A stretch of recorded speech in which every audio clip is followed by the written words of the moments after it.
Yo, what's good, ladies and gentlemen? It's your boy Dave. I'm back in the flesh for another legendary video. Appreciate you guys coming through. Don't forget to smash that like button. Let's go ahead and get into the nitty gritty. Everything's so saucy in the land of professional wrestling as we chop it up, carry a cordial conversation, and talk about everything that took place on the WWE Red brand for Monday Night Raw. I'm going over an in-depth review for November 25th, 2024, the go-home show set things in motion for Survivor Series this following weekend with Wargames looming ahead. More importantly, getting the advances underway for the women's division, and the men's most likely will take place this following Friday on SmackDown as we have Jey Uso taking on Jacob Fatu, which is going to be a banger match. But more importantly, we have the women's division as we had Bianca Belair taking on Nia Jax in the advantage match. We also had things break down with the Intercontinental Title Championship situation between Luigi Kaiser, Sheamus, and as well as no other than the Intercontinental Champion, Braun Breaker. On the course of the show, we had the tensions continue to be built up with the New Day as we go towards 7 days out for the 10-year anniversary of the New Day. If you're a fan of the New Day, you know what they're truly about, and New Day fully does rock. But where things continue to progress as they go into tag team action to take on Alpha Academy. More importantly, so much more went on, including CM Punk making his initial return on to align himself with Paul Heyman and the OG bloodline to go to war and go to battle into the civil war of situations between Solo Sikoa and Roman Reigns with the initial return of Paul Heyman. Where does he stand at? And more importantly, we had so many Easter eggs that took place over the weekend with everything that set things in motion. Where does Paul Heyman's alliance go? As well as will The Rock be making an official appearance when it comes to Survivor Series? How will he play out and be involved into the War Games? So let's go ahead and get into everything that took place for Monday Night Raw. Appreciate you guys coming through as they had a hot crowd when it came to everything that took place for Monday Night Raw. They were live, they was ready, they was willing, and more importantly, they got things underway. They kicked the show off when it came to a promo between Gunther and Damian Priest. It was a solid promo back and forth. They got their last face-to-face off confrontation, but things broke down to an actual brawl. Things are going to be shaping up as Damian Priest got the momentum heading into Survivor Series as he's had the big man Gunther down. More importantly, put him through a table and set things in motion with how that actual beef is beefing up with all the drama unfolding and where Luigi Kaiser is going to fit into the fold of things as he has his own issues of picking bones and making new enemies when it comes to everything on the Red brand. Then we got a follow-up update on Jade Cargill on her actual injury update. I'm going to look at these details when they came to everything, the discussion about the fifth member. Io Sky and them talked about it. They went over details about being spinal problem or other issues or actual being a legit injury when it comes to Jade Cargill. So they had to pull her out because maybe she's not ready for that kind of brutality, or maybe it's just one of the things Hunter want to make sure when it comes around again, when she has those kind of gimmick matches, she can be able to be all right through the course of the actual match. But we got a backstage segment with the faces of the group, which is Bianca Belair's team, alongside with Io Sky, and as well as Naomi and Kairi Sane was being suggested to be a part of the group. But of course, we end up having Bayley coming down as well to have a talk with them. But things were shut down in motion as Rhea came into frame, adding on to the conversation who should be the fifth member for their group. It looks like it's going to be Bayley. But the most important part, who was the one that attacked Jade Cargill? A lot of in that wrestling community kind of peeped out the situation of seeing Naomi with this kind of rudish look, which is probably going to be aired this following Friday, when they have a hug out as Bayley will be officially be the inaugural member of part of the fifth member of the women's War Games. That was kind of like meshed together. But more importantly, like the heels are still on the same page, but things really broke down when it came to the main event of the advancement of who had the advantage for War Games. Then we switched to gears for tornado tag action. American made Julius and Brutus in a tornado tag team taking on Rey Mysterio and Dragon Lee. This match was good for what it was. A lot of back and forth. Smash mouth for what it was. LWO and American May continue to beat things up with their tensions. More importantly, Chad Gable got involved to distract Rey Mysterio, turn his mask around, and American May was able to take advantage of that with a roll up to secure the victory over Rey Mysterio. As things continue to rise, and more importantly, as the weeks continue to beef up, how Rey Mysterio feel about the situation, but Chad Gable's slowly turning them back onto winning ways by hook or by crook. But it's truly all they need is just Kurt Angle to be the manager, and things will be in motion for them to be the new Angle Alliance or wherever it may be when it comes to American Made. Then we get a recap of CM Punk and Paul Heyman making their initial return last Friday night on SmackDown, lining themselves with the original Bloodline, which was kind of nice. It was headlined as being one of the most watched YouTube videos and trending on the website, including Bleacher Report, Yahoo Sports, and so many outlets really replayed it as often as it can get over. And pretty much it was a big highlight and a milestone for WWE. Then we get to the Judgment Day Clubhouse with them having a discussion, preparing for the Tag Team Championship as JD McDonough and Finn Balor were defending their gold against no other than the War Raiders. But the Clubhouse started off smooth as Raquel Rodriguez and Liv Morgan are talking about their advantage for War Games. More importantly, Finn Balor is a suggestion about recommending mistakes and made the rest of the team. More importantly, R-Truth pops up, which was a nice little addition to seeing him being there.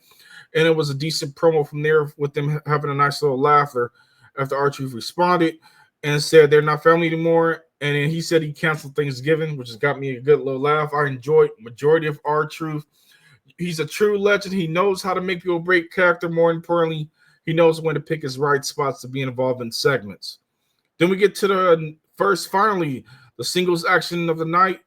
It was Luigi Kaiser versus no other than Braun Breaker, but it turned out to a decisive finish as we had a full-out brawl where things couldn't get squared away as Luigi Kaiser got involved as well.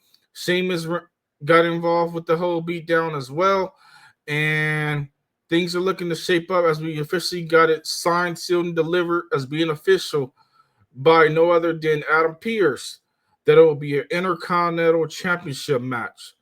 Three-way, a triple threat match at Survivor Series to square it off once and for all. And Luigi Kaiser finds the spot. Braun Breaker is looking to still continue to be dominant. And Sheamus is looking to finally become the man and capture every single gold and get on that Mount Rushmore of being one of those guys to be the true milestone champion with the other immortals who have pretty much have made those accolades. Then we get to another SmackDown recap for a little bit where they air it again when it came to CM Punk and a little bit of Paul Heyman showing behind the scenes of them returning. Then we get to the OG bloodline. We have Sami Zayn, Jey Uso, more importantly, Jimmy Uso talking it out, carrying a conversation with a nice little promo about the complications of things that's going to happen with CM Punk. And they discussed that CM Punk and Roman Reigns are going to come face to face, have a talk and a conversation, and figure out the issues from there on this following Friday. As for SmackDown hypes it up for Roman Reigns and CM Punk being in the same ring at the same time in a segment and have a face-to-face off. And where does Paul Heyman align? As he did not leave with Roman Reigns, he left with CM Punk after the show aired. More importantly, another Easter egg when it came to Paul Heyman. He was wearing the same outfit as Solo Sikoa. And Solo Sikoa was wearing the red shirt with the black suit and with the nice little napkin. Paul Heyman was doing the same thing. But Paul Heyman even hit a shoot that said he prefers being a heel, but this would be his first face run since Brock Lesnar in a long time, as well as the Big Show. But I'd like to know from you guys' point of view how you feeling about the whole situation. Do you feel like Paul Heyman will be the one to turn up the switch, or will it be Dwayne "The Rock" Johnson getting involved when everybody's laid out and he makes his way out to cause the original bloodline the actual match? I think the new bloodline needs it more to get the advantage and get the jump over when it comes to the OG bloodline, but we shall see how things continue to flare up with this drama heading towards everything at Survivor Series. Then we get to tag team action for the World Tag Team Championship for the Red brand. JD McDonough and Finn Balor. They're defending their tag team gold against the War Raiders of Ivar and Eric. This match was Smash Mouth. Everything you could have got to it. The Judgment Day had the advantage as it was 4-on-2 through the course of the match. And they took advantage of the situation where Ivar and Eric were just outnumbered and they ended up losing the match. Furthermore, Carlito and Dominic Mysterio helped the situation. More importantly, what's the tensions continue to be with Judgment Day between Dominic Mysterio and Finn Balor? Finn Balor has been changing up his gear a little bit, but more importantly, are they going to kick him out over a course of time, or is Finn Balor going to be looking to go for the World Heavyweight Championship once things clear up between Damian Priest and Gunther at Survivor Series? Then we get to a course of the next match is tag team action. American Alpha of Akira Tozawa and Otis taking on no other than the New Day, reigning supreme towards the 10-year anniversary next following Monday Night Raw. As the New Day capitalized on the majority match, controlled everything, Otis, the big man, was smashed mouth through the course of everything that took place. But as soon as the match was over, things really broke down as Otis and Akira Tozawa was able to a big upset victory over the New Day and secure the victory by becoming not only solidifying it, but getting a big victory over the New Day. Right away, the New Day started arguing, walking all the way to the back, and things and tensions flared up. And I was glued to the majority of that drama that had unfolded between Xavier Woods and Kofi Kingston. They really had a whole lot to say to each other. Some things Kofi shouldn't have said, some things Xavier Woods shouldn't have said. But where is Big E going to fit in this next week? I know he's going to be coming back for Monday Night Raw to make a special appearance. Will we be getting Xavier Woods to turn on the New Day and officially line itself by being by itself? As Karrion Kross did plant the seeds and kind of keep putting doubt in his head to change it up, come up with a new persona, new attitude. But we shall see. But I think they should have, if they was a break the New Day, should have done it way back then when Xavier Woods was King Woods and he had the new song, that new theme, Bow Down, and so much more. It was kind of like a new fresh leaf, and he could have done it right there and pulled the trigger. Then we go to the backstage. We got Miz and the Final Testament having a talk out as Miz let them know, like, hey, I seen the Wyatts, but the Wyatts didn't see me. And so Karrion Kross tried to put a plan in motion to catch them off guard.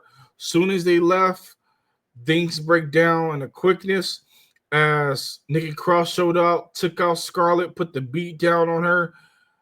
Karrion Kross and The Miz, as well as AOP, made their way back for the Final Testament.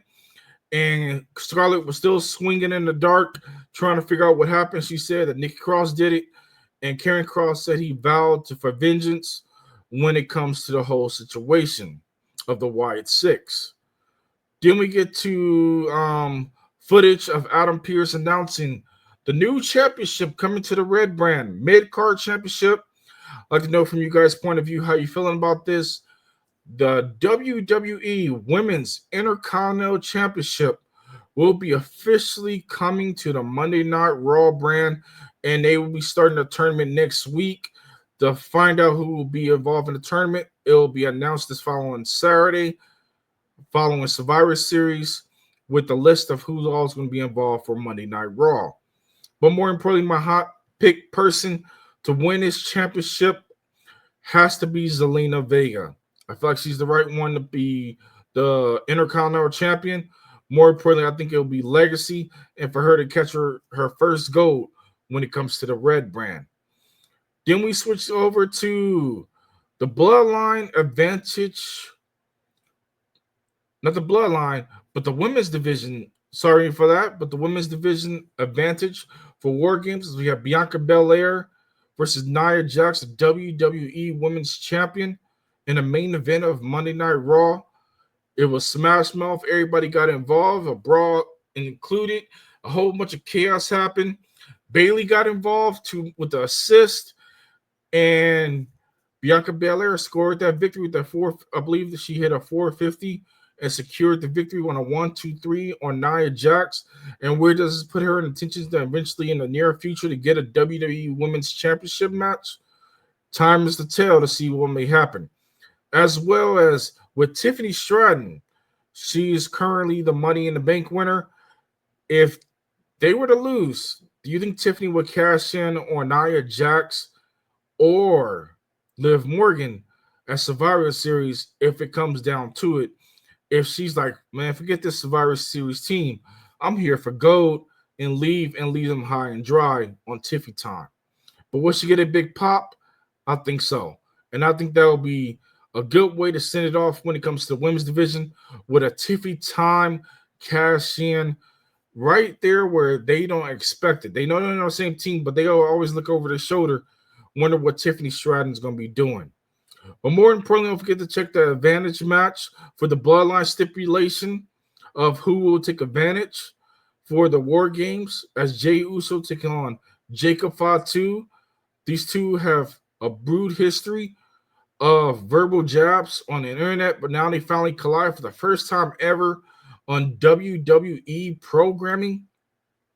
It's going to be good to see family versus family, but more importantly, everybody's go brawl. We already know everybody's getting involved. Punk, Roman, Solo. It's gonna lead to shenanigans, and it's gonna be like how Booker T says. It's gonna be like a shucky ducky quack quack on a spinning wheel, as things are gonna be hot 100%. But more importantly, I appreciate you guys coming through for the end of this video. If you made it through for these results, the Go Home Show was cool, calm, cool, and collective. From my own personal opinion. But I appreciate you guys coming through.